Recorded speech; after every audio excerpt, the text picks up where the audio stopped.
Donc j'ai une question, qu'est-ce qu'un système solaire thermique et photovoltaïque, tant qu'à faire, peut faire sur une journée d'hiver? Sachant que moi j'ai un gros problème, j'habite dans un trou orienté nord avec des masques, c'est-à-dire des ombres qui sont liées à des arbres, des grands chênes qui font 15-20 mètres chez mon voisin et un poulailler qu'il a déplacé pas loin de des panneaux thermiques. Donc en hiver, quand le soleil est très bas, eh ben, il me cache le soleil jusqu'à 10h, 10h30 sur les panneaux thermiques. Donc ça, c'est ce que le JDOM remonte. C'est les sondes de température qui sont sur le ballon d'eau chaude sanitaire, donc l'eau qui nous permet de prendre des douches chaudes. Comme on voit ce matin sur le coup des 10 heures, là, ici, donc en vert c'est le bas du ballon, en bleu c'est le milieu, en orange c'est le haut.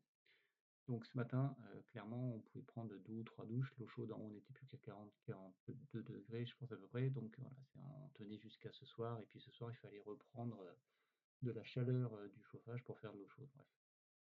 Donc ce qu'on voit, c'est que le système se met en route quand les panneaux sont au soleil. Donc 10h43, le bas du ballon commence à être chauffé. Et là, on voit que quand les courbes sont à peu près alignées, tout se met à se chauffer en même temps avec le milieu et en haut ensuite. Donc le bas va passer on va faire comme ça, c'est plus facile. Le vert, donc on voit qu'il est à 20 degrés, il va monter à 42. Le bleu, il devait être à peu près à 38, il va monter à 46 à peu près, 45-46. Et le orange qui lui devait être autour des 43, je pense, passe à 52-53 degrés.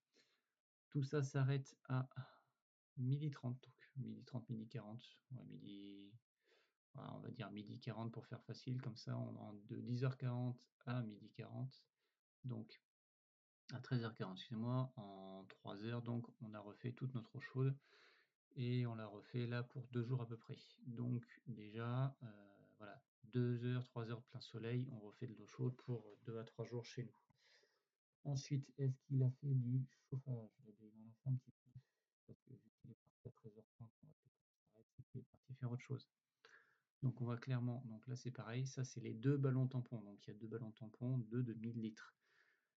On voit que donc en jaune c'est le bas du ballon, en rouge le milieu du ballon, en bleu le haut du ballon. Donc on voit que j'ai fait un feu hier, parce qu'hier il n'y avait plus de chauffage, clairement, et donc on voit que la chaudière elle injecte tout de suite de l'eau chaude en haut du ballon, et une fois qu'elle aspire par le bas et elle injecte par le haut. Donc on voit qu'après chaque courbe va monter, alors la jaune on voit pas du tout, la couleur est pas bien, mais la jaune va monter en dernier parce que c'est en bas et puis que j'ai pas mis beaucoup de bois étant donné qu'il faisait beau la semaine, je voulais pas cramer du bois pour rien. Étant donné que j'espère que les panneaux solaires vont prendre le relais. Donc on voit que bon, hier une bonne flambée et aujourd'hui à 13h30, 13h40, comme vous voyez l'eau chaude sanitaire s'est terminée vers là et les panneaux solaires thermiques ont commencé à remonter ça. Donc le milieu du ballon est qui est redescendu à 38 est remonté à 42, le bas qui était à 22 est monté à 25 et le haut lui baisse parce qu'en fait l'eau chaude des ballons, enfin le côté panneau solaire thermique ne chauffe qu'un des deux ballons tampons et du coup il y a une espèce de brassage qui fait que l'eau chaude va dans l'autre ballon. Donc là on va avoir un rééquilibrage dans quelques heures, la courbe bleue en haut va revenir à sa place. Et puis voilà donc pour tout ce qui est thermique et pour tout ce qui est électrique. Donc aujourd'hui la batterie elle est stabilisée à 54 volts. Donc on voit qu'il y a eu un gros passage où il pleuvait, il faisait pas beau. On voit qu'il y a des passages quand c'est plat comme ça, là, de là à là, de là à là, de là à là, de là à là, c'est tout simplement qu'on était sur réseau. On n'a pas touché la batterie parce que il n'y a rien, donc voilà. Donc en gros, on est revenu sur le réseau dimanche matin, parce que dimanche il commence à faire beau. On est monté jusqu'à autour des 55, la nuit on redescend, puis là on est remonté à 54. Alors pourquoi on est remonté aussi peu et pourquoi les batteries ne sont pas entièrement chargées? Petit 1, il y a un chargeur solaire qui a cramé, le SRNE, le gros, qui a les panneaux solaires sur le toit, les seuls qui n'ont pas d'ombre, c'est dommage. Celui-là, il est derrière la maison, il a de l'ombre, il a fait 8,67 kg aujourd'hui. Par contre, il a l'ombre le matin des sapins du voisin et l'après-midi, il est à l'ombre de ma maison. C'est con, mais j'ai un terrain compliqué, je ne peux pas le mettre ailleurs. Donc on a des courbes, au lieu d'avoir des beaux arrondis, on voit quand les ombres arrivent. Donc là, il commence plus tard que tout le monde. Normalement, le soleil s'est levé à 8h30. Donc on voit que normalement, on devrait avoir des trucs qui se passent bien avant 8h30. Moi, je vais commencer une heure après. Ici, c'est la cheminée qui va arriver, qui va faire de l'ombre, premier problème. Et ensuite, il y a toute la maison qui va faire l'ombre sur le bas des panneaux. Et ensuite, l'ombre se remonte un peu sur les panneaux et redescend sur les panneaux. Donc voilà, c'est comme ça.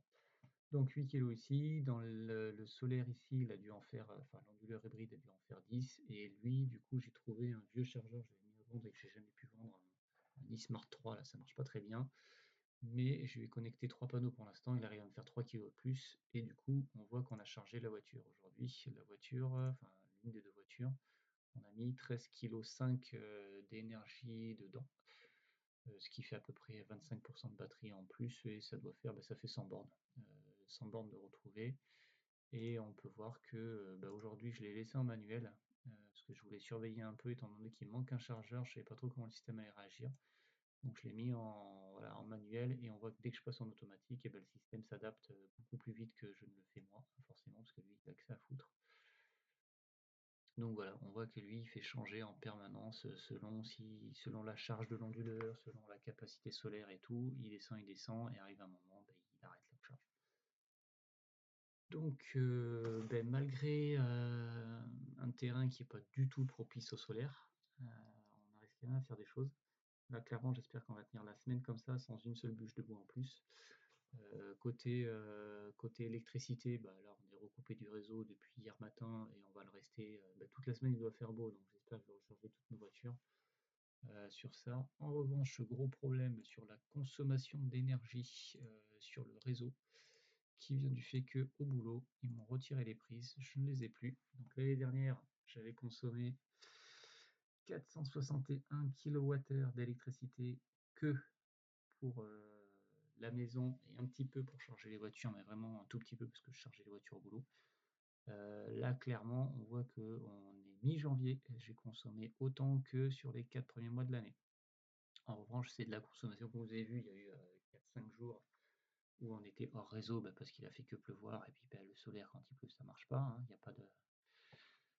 Il faut pas rêver, et que donc nous on a besoin de continuer à rouler pour aller au boulot, pour aller faire les courses, pour mener les enfants à l'activité, pour les amener à l'école, etc. Donc on recharge les voitures comme ça et voilà, c'est soit quand il y a des charges, une charge, deux charges, bon là deux petites charges et puis là on a des grosses charges qui arrivent ici. De toute façon là on a eu 28 kW de charge entre là et là quasiment.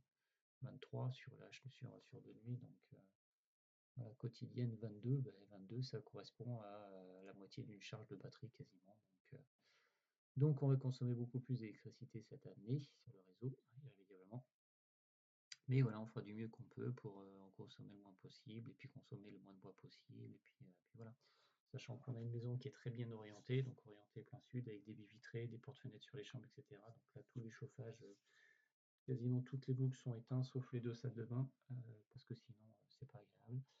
Et la cuisine qui est du côté nord du salon. Donc voilà, mais là, clairement dans toutes les chambres il doit faire 22, 23 voire plus. On a d'autres au premier étage, donc on reste sur quelque chose d'agréable même si le chauffage est éteint. Et étant donné qu'on a une isolation externe, toute la chaleur en fait il fait pas super chaud dans la maison. 23 ça on a eu beaucoup mieux. Mais étant donné que les sols, les murs sont froids, le temps que ça pénètre dans toute cette matière et qui était plus aux alentours des 20-21 quand on chauffe avec la chaudière, là ça va mettre quelques jours, voire la semaine entière avant de bien remonter, de bien stabiliser ça. En revanche, s'il se met à faire froid, et puis froid, il fait déjà froid, on a eu 2 degrés au max cet après-midi, mais s'il se met à faire moche, toute la chaleur qu'on aura stockée dans le plafond en béton du premier, dans le plafond du garage, le sol du rez-de-chaussée, dans les murs, etc., ça sera restitué et ça fera autant de chauffage en moins à générer quand il va se mettre à faire moche. Donc voilà un petit aperçu sur une journée d'hiver. Il faisait -4 ce matin, 2 degrés au mieux l'après-midi, avec du vent. Donc voilà.